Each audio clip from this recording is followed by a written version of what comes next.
Welcome back to the channel. I'm FPL Root and welcome back to another FPL video. So in today's video, we're going to be looking at my team selection ahead of game week 26. So obviously we still have the Liverpool versus Aston Villa game. Liverpool are away against Villa to come for the rest of this game week. But we know what the players have scored. We know how my team's going to look for the upcoming game week. So I wanted to put this video out now and talk about my transfers, who I'm going to captain, etc, etc. If you're new to the channel, please make sure you do smash a like, subscribe. If you already subscribed, please make sure you do like and comment, as I do really appreciate it. We'll start off in goal.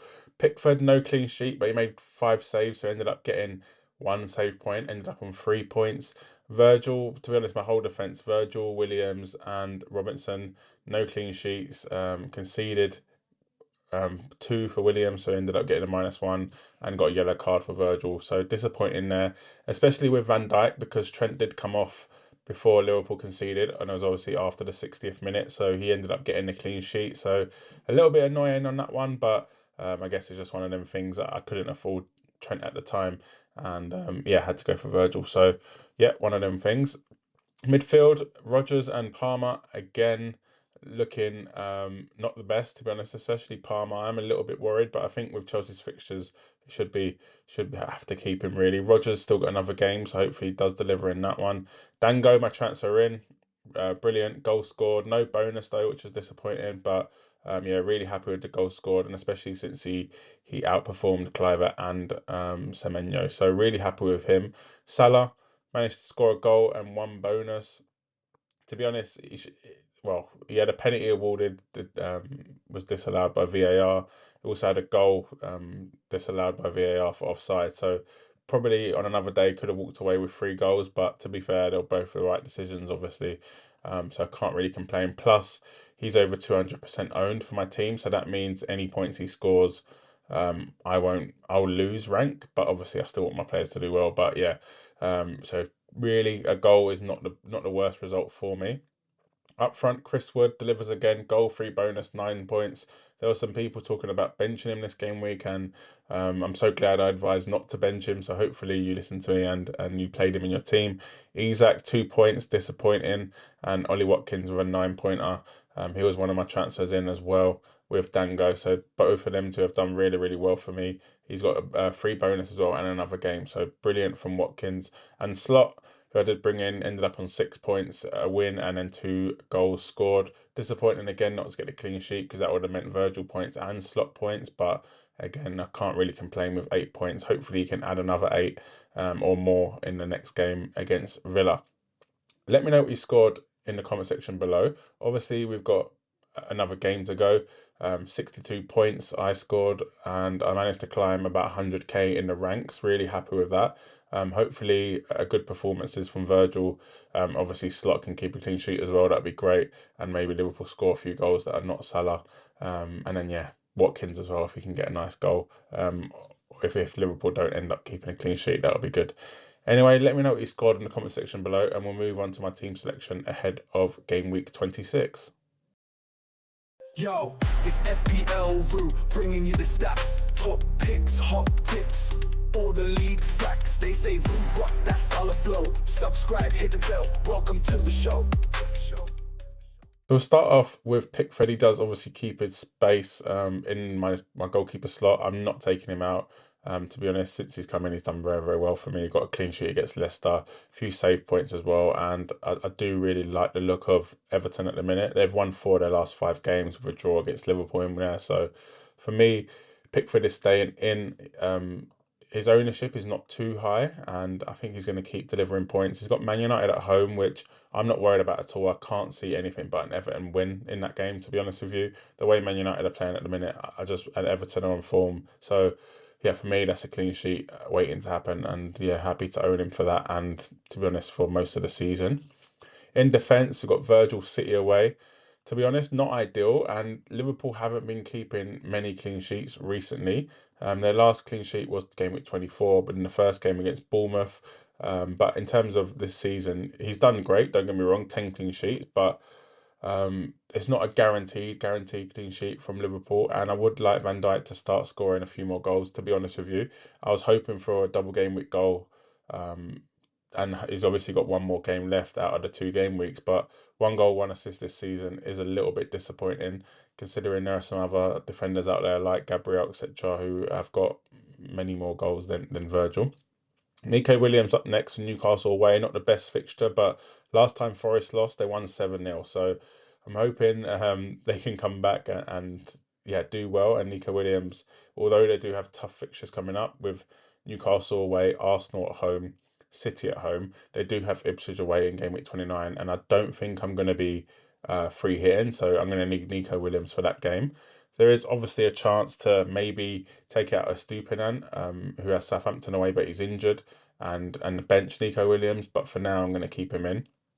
Really happy with Robertson's fixture, to be honest. Palace at home.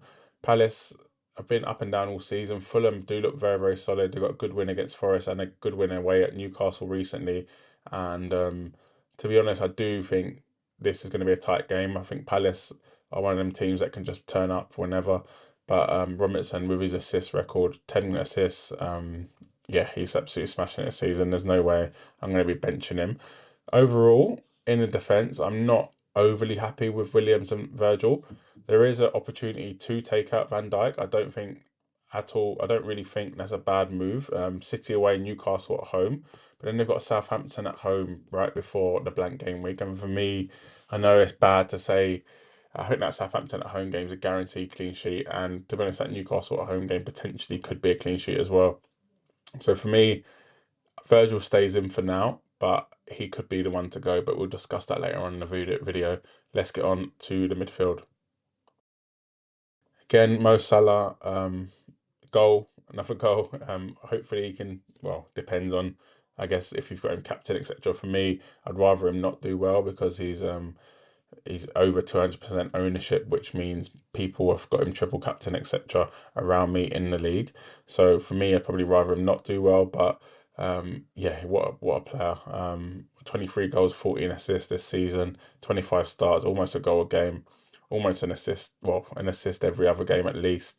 And for me, City away is not a bad fixture for Mo Salah, to be honest with you. I think in the past, Salah has performed against City, and I feel like he always scores against them. And it's going to be a massive game for Liverpool. To be honest, I think if they do win this game, I think they've won the league. I think this is probably going to be one of the toughest games they're going to have.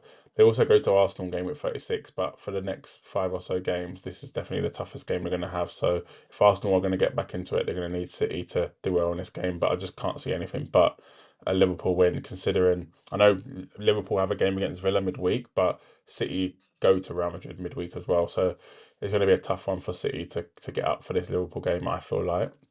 Rodgers as well, Chelsea at home. Disappointing, as I've mentioned, the last four game weeks is blanked. It's a little bit annoying because in the cups like Champions League, FA Cup, etc., he's been scoring. So it's just a bit annoying that he's not been doing it in the league. And there is a case to bench him this game week. Don't get me wrong, for Chelsea at home, but I think my other option is a Wobie. I could obviously transfer out a Wobie, don't get me wrong, and then bench Rodgers, but I don't think Chelsea at home is a bad game, to be totally honest with you. I think Chelsea are not looking that good at the minute, which brings us on to Palmer. I will talk about him as well. I don't think they're looking that good. They've just been battered by Brighton.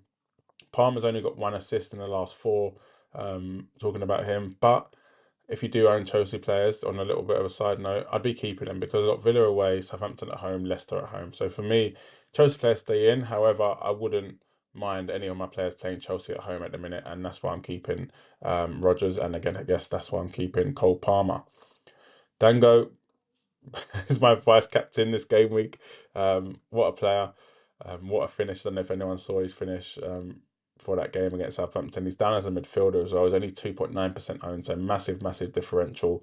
And to be honest, if you don't own him, I'd be getting him in. He looks very, very good. And Bournemouth, to be honest, look very, very good. I never thought I'd ever be saying that, but Bournemouth look very, very good. And with Wolves at home, Brighton away up next, yeah, for me, Dango's going nowhere. And yeah, really, really do like him as an option. As I've mentioned though, there is a chance to take out a Wobie, maybe even double up on that Bournemouth midfield. Considering as well, Bournemouth do play in game week 29, and I won't be playing my free hit, and they got Brentford at home, and then they've got Ipswich at home as well on game week 30. So by getting in Bournemouth players, I feel like I won't have to wildcard until probably game week 31. But let me know what you think in the comment section below. We'll move on to the forwards.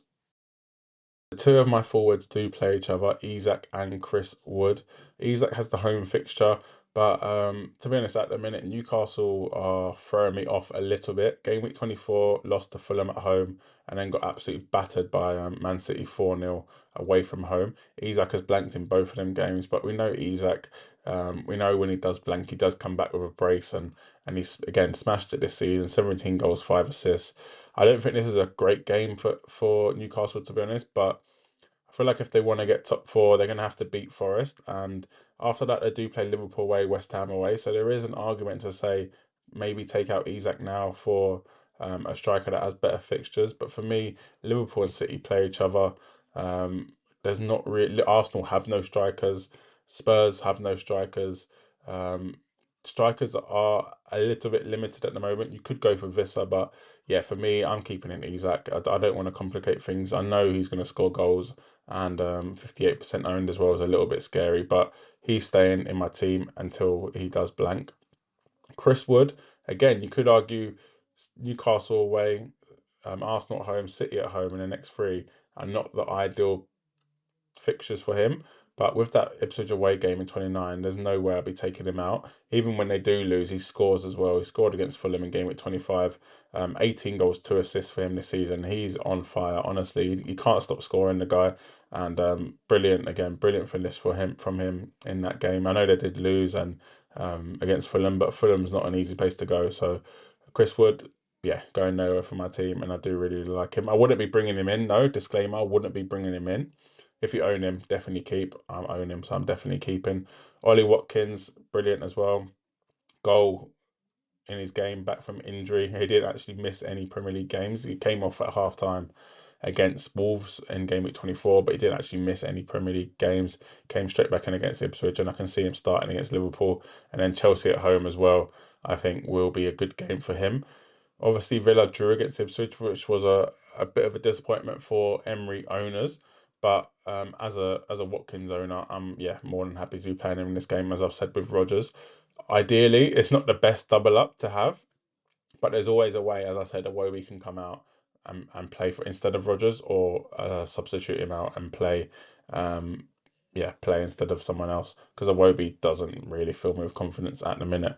Let me know what you think of my team. We'll go on to my transfers, but before we do that, please make sure you do smash a like on this video. Arne Slot as well, I've got him. City away. Not really what you want from a assistant manager. A City away, no bonus for that, because obviously Liverpool are above them in the league, and City will need to be 5 places above them, so it's not possible. So not great, to be totally honest with you. The fact that I've got Arne Slot for City away, but I knew that bringing him in, I just wanted to have 3 Liverpool spots at least for this double game week, and I'm glad I did, because Gakpo didn't play, which is what my transfer out was. Gakpo out to a Watkins scored. Gordon out for Dango scored, and Emery out for Slot. Emery drew, Slot won. So for me, more than happy with Slot for the double game week, but now it's over. City away, he's going to be going guaranteed. Whether I want to take a -4 to make my midfield a little bit better, we'll discuss that in the next part of the video. Let's get into it. So as I mentioned, there was an opportunity to take out another player for a -4, but I just don't think it's worth it, especially with the doubles and blanks coming up. I want to have as many chances as possible, and there's no one that's absolutely glaring out to me to bring in. Yes, you could bring in an Arsenal player, but yeah, it's not really what I want to do at the minute. Considering, like I said, Arsenal West Ham at home is a good fixture, but then they've got Forest and Man United away, and then Chelsea in the blank anyway. So for me, I'm going to keep it as it is. I'm going to keep my players as they are, and just make a manager transfer. So Slot, obviously City away, I don't really want to be playing for that. I've been looking at managers that do have a bonus game, and for me, because it's my last chance of playing this chip, I'm using a transfer for it. I do really want to go for a manager that has a bonus game, and that doesn't mean they're guaranteed to win, don't get me wrong, but I just really want them to have a bonus game. And I think the way forward. It's not ideal considering I've just talked up Fulham. It is Glasner against Fulham, so Fulham away for Palace. To be honest, I don't really think Palace are going to win, but even with a draw and a bonus game, it is still a big score. He'll end up on about 12 points, I think it is, obviously depending on goals, etc. But Glasner 0.8 million, so 0.8 million, 0.2% owned, a massive differential. But I just can't see him winning, to be honest with you. But if he does even get a draw, I think it's a great play, and he can get as many points as a kind of Arteta or someone like that. Up next, I want to talk about Van Nistelrooy. So again, another play on on trying to get that bonus. Obviously, Leicester do play Brentford at home. Brentford's form recently has been up and down. I know they did beat West Ham, but it has been up and down. Leicester, one of the worst teams in the league, but I feel like there's just a slight change in the way they play. They did well against Arsenal recently. They obviously beat Spurs. They did get beat 4-0 by Everton, but for me, Brentford at home to get what 16 plus points, maybe 20 points. For me, I'd take that all day long. 0.5 million, but obviously I've got a slot now, so it doesn't really matter what the price is. 0.2% owned. I think Van Nistelrooy could be the one to go for. He's predicted about 8 points, which is probably a draw and a couple goals scored. But I feel like Leicester are going to get a draw at least against Brentford. But I'd like to know what you think in the comment section below. We've also got Hurstler in there. So obviously this is not a bonus. Southampton at the bottom of the league, but Brighton can score goals. They obviously scored 3 against Chelsea in game week 25. That was a bonus game for them. They ended up on 21 points. Southampton away though, for me, I could see 3-0, 4-0 in that game. Yes, it is away, but Southampton are one of the worst teams in the league. Brighton do score goals. They keep clean sheets, maybe not often, but they do keep clean sheets. 0.8% owned. I think Hurstler could be, I guess, the best out of the teams that are going to score most goals and almost guaranteed to win, but there's obviously no guarantees in football. So for me at the minute, Van Nistelrooy is in my head. Just the fact that he can get a draw and still outscore Hurstler. But yeah, we'll see how the table kind of lines up at the end of the game week. But it shouldn't really change, to be honest. Ideally, I would have loved Villa. I would have loved Emery against Chelsea because that could have been a bonus, but I don't think that will be now because Chelsea did lose to Brighton. So for now, Van Nistelrooy is my top option. Let me know what you think in the comment section below. Do you agree with me? And if you do have your assistant manager chip active, who are you changing it to or are you keeping it? Let me know in the comment section below. Smash a like on this video, subscribe to the channel. We're trying to hit 2K before the end of the season. I think we can do it and I could do with your help. So thank you very much for watching and I'll catch you in the next video.